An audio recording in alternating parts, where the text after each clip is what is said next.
অত্যন্ত দুঃখিত। আমি রাজ্যের মুখ্যমন্ত্রীর কথা রাখতে গিয়ে সেদিন এই হিন্দু ভাইদের মনে যে আঘাত পেয়েছিল, আমি তার জন্য আজকে প্রকাশ্য এই লক্ষ লক্ষ মানুষের সামনে করজোড়ে ক্ষমা চেয়ে নিচ্ছি।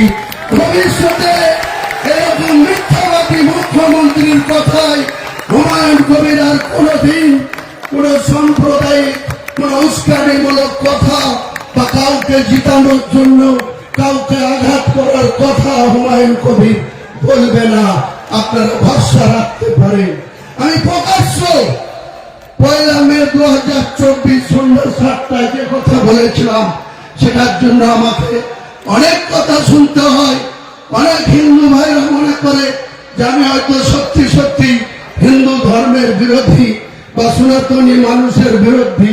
আমি আমার লাইফে 63 বছর বয়স, 43 বছরের রাজনীতিতে কোনদিন সংকীর্ণতা কি জিনিস, সম্প্রীতি বিনষ্ট করার জিনিস আমি মানি না।